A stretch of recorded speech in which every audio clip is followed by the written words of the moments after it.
want us to know like our value, like because they always see our value before we see it. It's like they know this. They're like, if all of the Black Americans realize who we are and see the potential in Africa, see what's going on in Africa, if we put our money and focus on building up or collaborating with our brothers and sisters on the continent, it's like, oh, it's GG's. Because we have some of the skills and the knowledge and stuff like that of the Western world, understand how they operate and move. And Africa has all the natural resources on the planet that you ever need. You know what I mean? So that already puts us in a dangerous position to them. Right. And like I said, power is not given, it is taken. Forcefully. Yeah. So, and they only respect two things: death or money.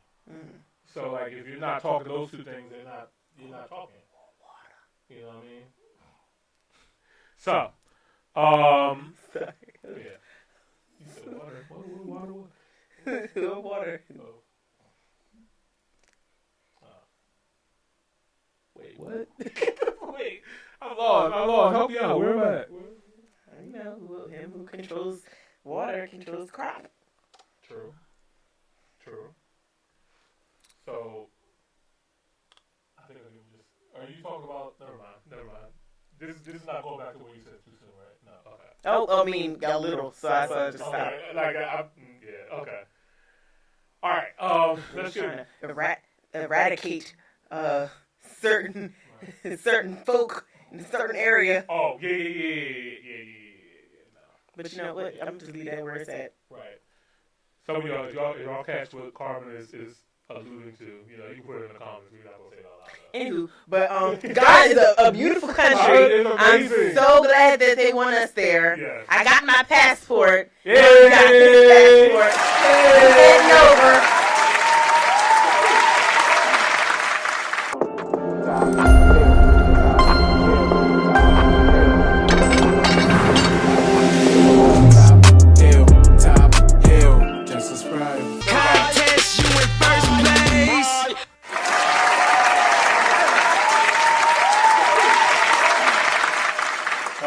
Oh man, we back. 3, 2, 1. Top Hill, episode 210. Oh. Welcome to another episode of the Top Hill Live. This is your boy, Mr. Top Hill Live, aka E-Money Boss. And I'm the Carmen. The Carmen in the building. First and foremost, happy birthday, Carmen. Thank you so much. You're welcome. Happy early birthday, but you know what I mean? Yeah. We celebrate all month. All month. I got you. Got to start the year off right with a shot of Carmen. Shot of Carmen, man. Hey, FYI, this is Imani and Carmen. This is our first episode of the year 2025. This is episode 210. Can you let the people know who you are and what the show is all about? Happy New Year, Imani and Carmen. Let's kick off 2025 with episode 210.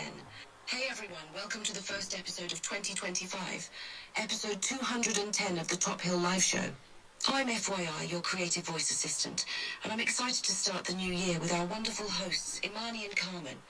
Our mission remains to bridge the gap between African cultures on the continent and in the diaspora, diving into music, real estate, culture, and so much more.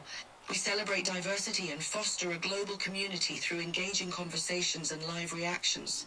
Whether you're tuning in from Lagos, London, Johannesburg, or Jamaica, this show is crafted for you. Join us as we explore trending topics, share unique experiences, and fuel our passion for traveling to Africa. A heartfelt thank you to the Top Hill family for your unwavering support as you make every episode vibrant and meaningful. And a warm welcome to our new viewers. We're excited to have you on this journey with us in 2025. Let's dive into episode 210 with enthusiasm and anticipation. Now back to our incredible hosts, Imani and Carmen. Thank you, FYI. Hey! Give me my sound effect. Thank you. All right. Oh, so we talked about the year of return, right? So this is from.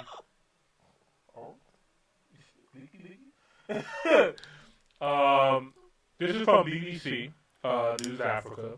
This is called Year of Return. the African Americans moving to Ghana. This was during the 2019, like when the year of return just started. So they talked to a couple of Africans from the diaspora, wanted to get their opinions on it. I've seen this video before, but definitely wanted to share it with Carmen and share it with our audience as well too, to give you our take on this. So let's jump right into it. If you guys are new here, don't forget to like the video, subscribe to the channel. Greatly, greatly appreciate it, and get into it. To me, there's no such thing as a black woman in Ghana. I'm a woman in Ghana. Living in the U.S., all of the seats are taken, all the big brands are there, and here you have an opportunity to create a seat at the table. Off the gate, I don't think we truly understand how valuable that is. She said that she's not a black woman in Ghana, she's a woman in Ghana. And I felt that same exact way when I was in Ghana. I was like, I don't feel like a black man anymore. I just feel like a man. And we're so conditioned and used to being black Americans in America. We don't know what it's like just to be people. Right. You know what I mean? So like when you go to a country that's all ran by people that look like you, everything. It's a different experience. It's a different experience. It's a different level of comfortability. It's like you almost start to realize, like, oh, this is why white people be tripping. Or this is why white people be getting this shit off like the way. Like I have a white friend, and the way how he be talking to the police and doing stuff is crazy. I'm like, bro, if I did any of this shit, I would be under the jail. But like they have a different level of comfortability because this country is there. Right. You know what I mean? Like, and for all the people who are what you call ADOS and stuff like that, people who claim that they have no ties to the African continent, they think that America is just going to one day wake up and be like, and just give black people their rights and stuff like that. You're sadly fucking mistaken. I seen a video and I just could not help myself. Like, oh my god, these people are lost.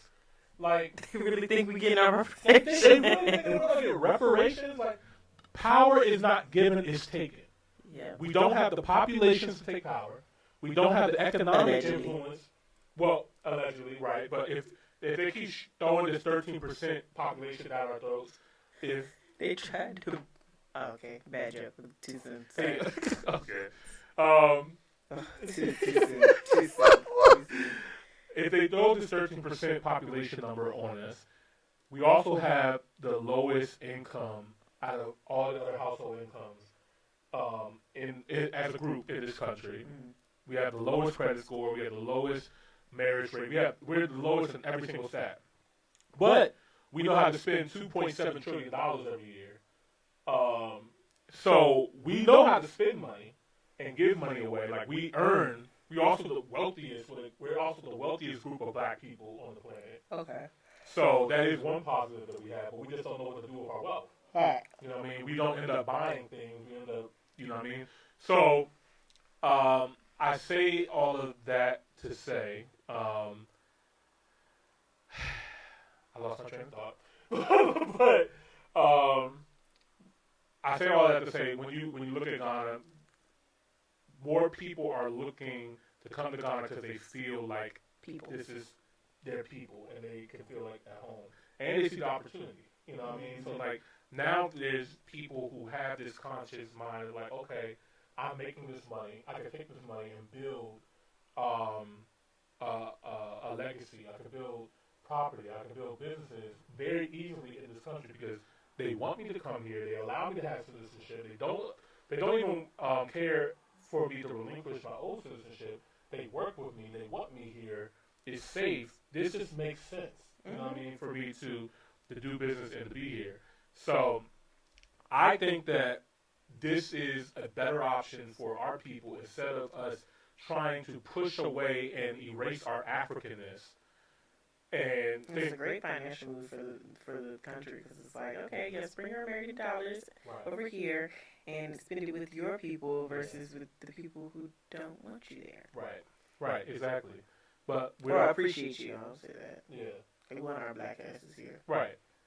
They don't want us to know like our value, like because they always see our value before we see it. They're like, they know this. They're like, yo, if all of the black Americans realize who we are and see the potential in Africa, see what's going on in Africa, if we put our money and focus on building up or collaborating with our brothers and sisters on the continent, it's like, oh, it's GG's. Because we have some of the skills and the knowledge and stuff like that of the Western world, understand how they operate and move. And Africa has all the natural resources on the planet that you ever need. You know what I mean? So that already puts us in a dangerous position to them. Right. And like I said, power is not given, it is taken. Forcefully. Yeah. So, and they only respect two things: death or money. So, like, if you're not talking those two things, you're not talking. You know what I mean? So, Sorry. yeah. You said water. Water. Water. Oh. Wait, what? Wait, I'm lost. Help me out. Where am I at? You know, him who controls water controls crop. True. So, I think I can just. Are you talking about? Never mind. This is not going back to what you said too soon, right? No. Okay. Oh, I mean, a little. So I just stopped. Yeah. Okay. All right. Let's trying to eradicate certain folk in a certain area. Oh, yeah. No. But you know what? I'm just leave that where it's at. Right. Some of y'all catch what Carmen is alluding to. You know, you can put it in the comments. We're not gonna say it out loud. Anywho, but God is a beautiful country. I'm so glad that they want us there. Yes. I got my passport. Yay! Got his passport. Heading over. Yeah, I've been to Ghana before too, by the way, guys. So I was gonna ask you that because I wasn't sure if you just like went to Kenya, but I knew you went somewhere else. You went to Ghana. Yeah. So I've been to Ghana before too. Ghana isn't landlocked. No. So yeah. I see the ocean right there. Yeah. So Ghana is Whoa! actually right here. Where did I think it was? I thought it was somewhere else. No. So Ghana has. I thought it was a little further east.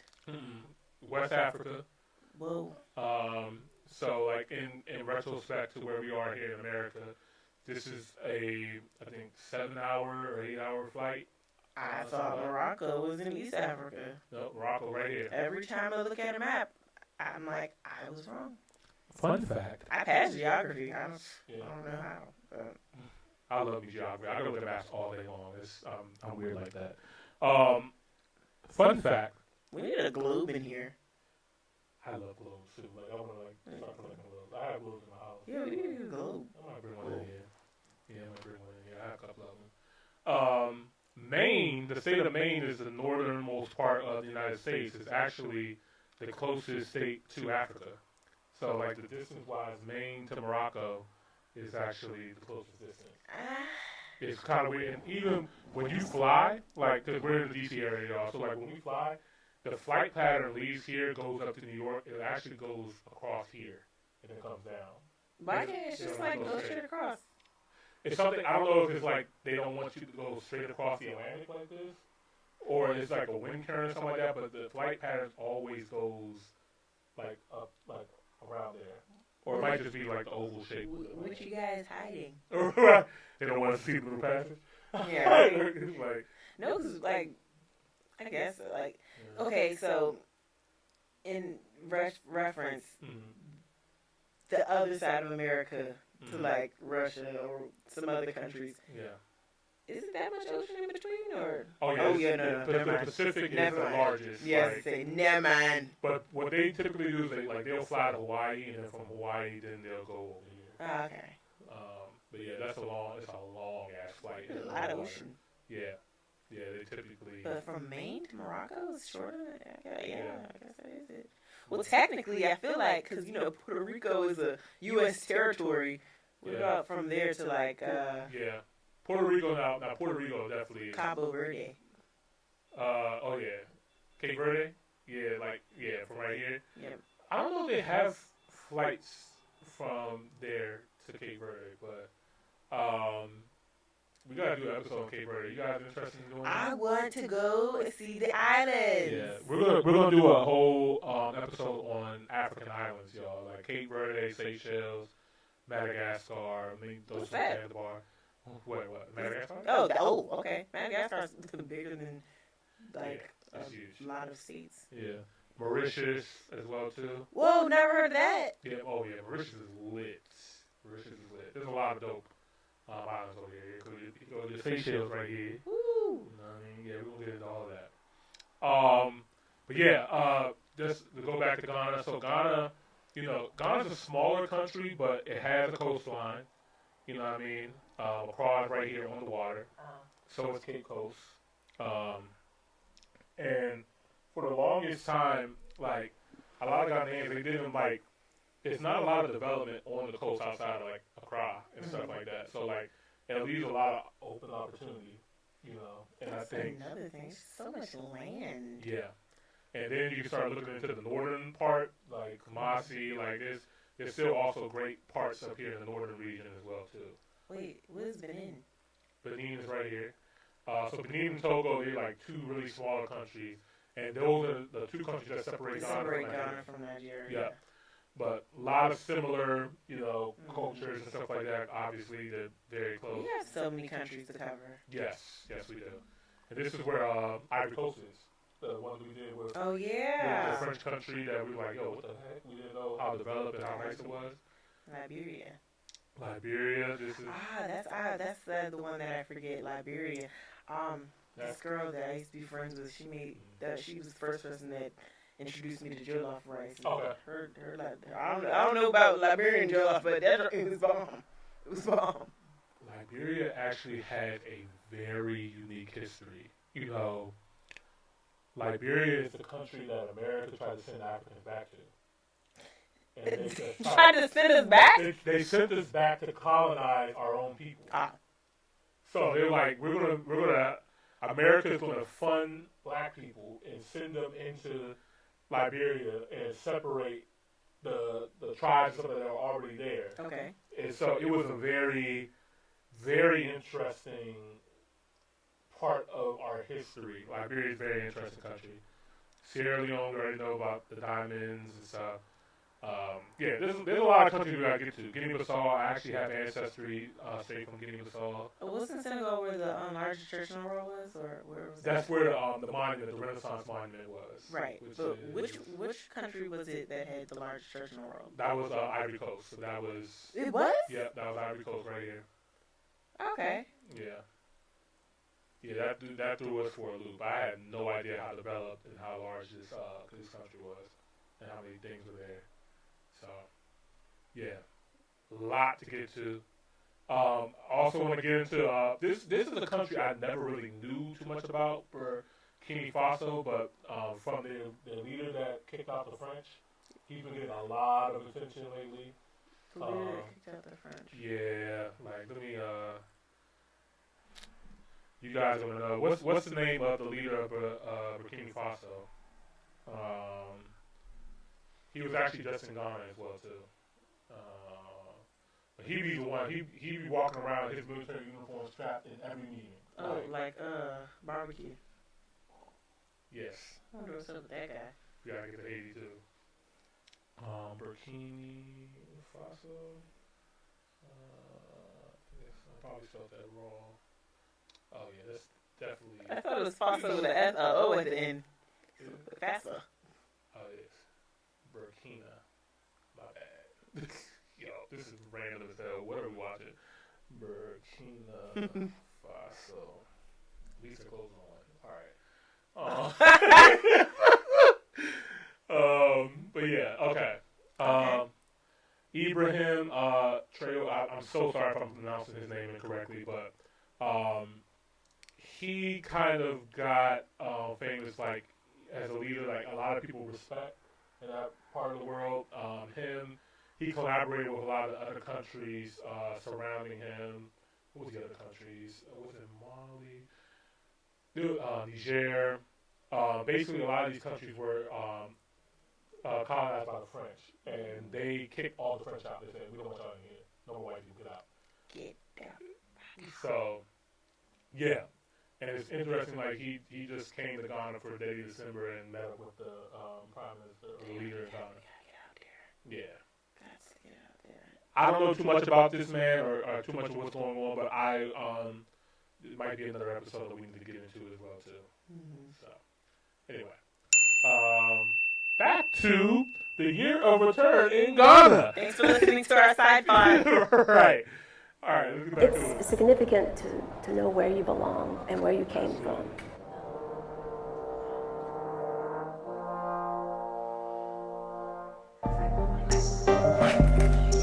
For Angela Matthews and Cindy Myers, this morning marks the start of a trip they never thought they would make.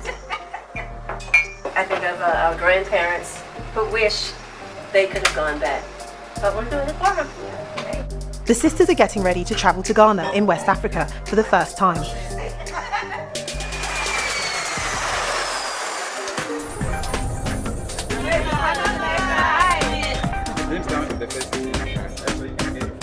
This group could have visited this country any time, but they chose this year. Ghana is encouraging more descendants of the slave trade to retrace their roots. They've called 2019 the Year of Return. It's 400 years after the first enslaved Africans arrived in what is now the US. This is Cape Coast Castle. It was one of the most important African bases for British slave traders. I actually went to both castles. I went to the Cape Coast Castle and the Elmina Castle. The Cape Coast Castle was the largest one, the one that I saw. But yeah, it's crazy. During the 18th century. Historians believe at least 12 million people were shipped from West Africa to plantations in the Americas and the Caribbean. As we walk down the dungeons, this is the real dungeon in Ghana. I never thought I would make this trip. Never, never. My sister and I are the first generation to make it here. And it's just truly amazing. Truly amazing. For Angela and her sister, the trip to the castle and its dungeons holds a special meaning. They recently took a DNA test and discovered that they are of Ghanaian heritage, meaning their ancestors may have been held in these cells. I'm so grateful to be here and to be here with my ancestors. It gives me a great joy and I feel like I'm home. Thank you and gratitude to every ancestor of my bloodline. Thank you for being strong enough to make it. I'm sorry you had to go through this. This place is very saddening to see how they were treated. So inhumane. I mean, who would do that? Why? Money? It's just very saddening. Yeah, man. When you... Oh, God bless her. Yeah. It just shows how demonic some of these people are. And what they're not telling you, too, is that above this castle, there's a church. Above it, yeah. They will preach the word of God to these slaves under a vent. I think I remember watching we watched a separate episode. It might have been at a different castle though when they did something similar. It was like a small hole. Yeah. I have so many thoughts about that, but I've been here, and even rewatching this back, I get some of those feelings back of being in that castle, and you can like almost feel the like pressure, like just weighing on you when you're in there. Like I'm not gonna lie, like off of no funny shit, like I fell right to my knees when I went there. Like it was really rough. It was really rough, y'all. Like anybody that goes to experience this, like I feel like it's very important that we should, because it just opens your mind up and just like, wow, we survived that. Like it really shows you like how strong of a people that we are to have survived something like that.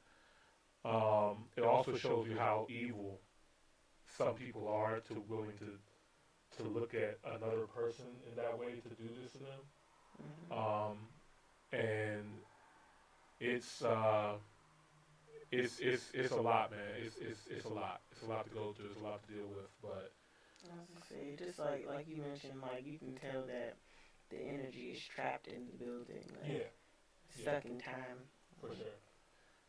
I had a really great experience because it was just me and the person that I was with and a tour guide. So we had like a real personal tour, and the guy was so knowledgeable of so many things. He knew so much about American Black history and Ghanaian history. And he was telling me about all these different tribes that fought to free us and all these generals that they killed. And I was like, I had no idea. But they also show us like the general quarters too, like where the white people would stay at above, where the church was at, where the slaves were kept. And, you know, it blows my mind, too, because, like, guys, there's still people in America who believe that we didn't come from Africa. There's people that believe that no slave ship came over. And to me, it's like, if you look at this, I believe it's both. I believe that there were some of us here before the slave trade. Yes. Because prior to this, there was already traveling happening, like pre-Columbus by hundreds of thousands of years. Correct. Hundreds of years. Maybe not thousands. Yeah. So, like, before Columbus and Spain and Portugal and all that, they sailed over here. The Vikings sailed before them, and was in Canada.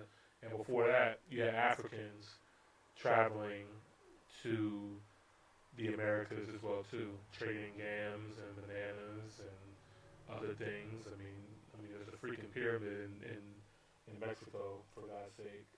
There's a couple different ones. Yeah. But I think, like, you know, not to be a conspiracy theorist, but at this point, it's not really a conspiracy that, like, there's a lot of African artifacts in the Grand Canyon. Yes. My boy, Mansa Musa. Right. And then you can look at the Olmecs. It's like the more they keep digging, the blacker America gets. Like, you mean to tell me that's not a black or African face? They found this in Mexico as well too, in somewhere, say that 2400 to 400 BC. So would it be far-fetched to say Pacific Islander though? That too. Like, but they look like us, so. Or I don't know, like, how close to us they are, but they seem like us. The nose, the lips, like, but yeah, you can definitely see some Pacific Islander features as well too. Like, cause like when I say that, like, cause I don't know, do you consider the Rock black? I think he's black. Yes. Okay. I've also been to Hawaii. Okay. So when I went to Hawaii, I went to a luau, right? So I got to see like a traditional Hawaiian. And that's like very close to. When I experienced that car, I'm like, oh, these are our freaking cousins. Yeah. African dances, African drums and stuff like that. Like, these are very much our cousins. And so, yeah, I do believe that they're also very close to us as well, too. Like, when I went out there, and the Hawaiians. I need a deep extended, like, learning session of their culture. Yeah. Nah, it's really dope. I do believe that there's a connection there for sure, and like, cause all these islands, like, I mean, there's also room. How do you dare? Well, they did say the Africans were master shipbuilders, or the Egyptians were. Mm-hmm. Like, if Egypt is right here, they found Egyptian artifacts with Aboriginal people here in Australia. They're like, how the hell did that happen? Blacks. Right. Then you have, you know, Egyptian, like you mentioned, all the way over here in the Grand Canyon. How the hell did that happen? But yeah, so I do, just to, you know, close this, you know, thing up, I do believe that they were black people already in the Americas who traveled over here and who were also collaborating with the Native Americans, who are, I believe, are also us as well too. And I believe that they took people who were already here as slaves, and they brought people over here who were slaves as well too. You can't deny the castles, the Middle Passage. There's too much proven history showing that some of us did come from Africa directly through the Middle Passage and the slave trade. Now, a lot of us didn't make it, right? So, like, only 1/3 of the passengers, like, survived the trip. So, from there, they've been doing it for hundreds and hundreds of years. Imagine all the bloodlines that just got lost in translation. Yeah. Yeah. Because, like, not only are you, like, ripping families apart. You're breaking up tribes and families here on the continent. Like the same, trauma that you're giving to the people, bringing them over here, you're also leaving trauma behind for the people who have been their mothers, their fathers, their brothers, their sisters, their husbands, their wives, their sons, their daughters, stolen from them, And then they made sure they spread us out. They put us in South America, North America. Yeah, all up and down. Like, for the longest time, I used to think that slavery only happened here in America. But then when I did my research, I'm like, wait a minute. They dropped them off in Cuba, in Puerto Rico, in Jamaica, in Barbados. They dropped them off in Colombia. They dropped them off in Venezuela. They dropped them off in Brazil. I was like, oh, they bugged out. And not only did they bring us, they murdered everybody up here who didn't convert into the Catholic Church and didn't convert into Christianity. They murdered all of these people and then dragged us along with it. I was like, this is yeah. Okay. Another thing I wanted to show you guys too, like just off of this, I saw a documentary on Netflix called African Queens or African Warriors. If you guys haven't already, you guys need to check this out. There's a show on Netflix called African Queens, and this is the story of the Jinga. The Jinga. I know you probably heard of the Woman King and the Home and stuff like that. Yeah. This is a whole different woman from a whole different part of Africa who did the similar things to the Dahomey. Mm-hmm. She became a queen of 2 kingdoms and a warrior who also fought off the Portuguese and the Dutch. And like her story was absolutely insane and incredible. And it was a story that they buried for a long time until Angola. We did one video on Angola. Until Angola got their independence and they resurrected her story again and brought it out to the people. But when I watched it, I was like, how many of these stories did they keep from us? Just buried. And like some we'll never see again. But I'm glad that they brought this back out. But you guys should check this out if you guys haven't already. This is really dope. And maybe one day we might dig into more about her story. But yeah.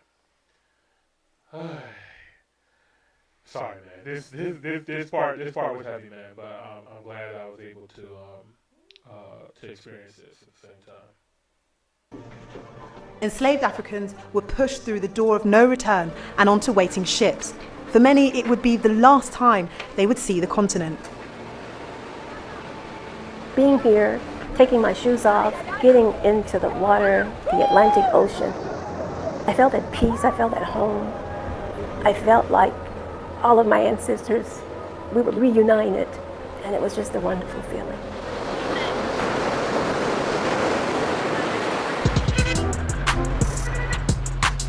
For some Black Americans, Ghana is more than a holiday destination. This is a very busy hustle and bustle. Right down the street is Oxford Street, the main street where people go out. Ghana's economy is attracting young people who are searching for more than their identity. My name is Voltaire Exodus, and I'm a consultant, and I'm a founder of the company We Up. I've been here 5 weeks, and when I hit the ground, I really tried to build my network as much as possible, going out to different spaces and events. You are new in Ghana, you're not really familiar with the African print, so I'm trying to combine things that you can wear and then wear in Ghana and wear it out there. But why would someone who has never even visited Ghana before choose to move there? For me, being in business, it's an opportunity to be a part of creating a city and a country that's emerging. So living in the US, all of the seats are taken, all the big brands are there, and where here, the cement is wet, and you have an opportunity to create a seat at the table. Everybody is born with a gift. The question is, how much do you water that seed of potential? But he admits it's not just about the money. The main differences of my life in Ghana and the US is the peace. Ghana is a very peaceful place. This is where you get comments from your friends like, be safe, right? And they actually live in Chicago, Illinois. There's a lot of violence in the city of Chicago. And so the irony is someone in Chicago is asking me to be safe in a place that's peaceful, but that's partly tied to the imagery that they're fed every day. I felt the same exact way, man. This is Lakeisha Ford. 5 years ago, she decided to move to Ghana to start a new life. And with it came a new sense of identity. To me, there's no such thing as a black woman in Ghana. I'm a woman in Ghana. We are all black. I don't see color here because I'm a part of the majority. And I think that's a privilege and a luxury. She was born and brought up in the US, and her move to Ghana was about starting her own business. But it became more than that. This place, as in the African continent, specifically Ghana, has restoration for people of color in the diaspora. You know, I want to show people that this is not just an alternative, but a real option to live your life and be successful. This is the turn. We found 2 partners that would support us with finding. Lakeisha has no plans to move back to the US, and she's encouraging others to join her. Any black person that is in the diaspora, a trip needs to be made to the African continent. There's almost this like undefined closure that happens. You didn't even know you needed this. You don't even know you need closure in a certain light, but coming here, you get it, and there's almost an alignment that happens. Back at the tour group, Angela, Cindy, and the other travellers have also been able to discover a different side to Ghana. The country estimates the number of tourists wanting to find out about their heritage will increase by up to 40% this year. For Angela, retracing her roots has changed how she looks at her home country. And this time and all the things that are going on with our current president, it's significant to know where you belong and where you came from. So for me, coming back here, reuniting with my ancestors, makes me feel at home. I have a culture, I have a people, I belong. That's the significance it is for me.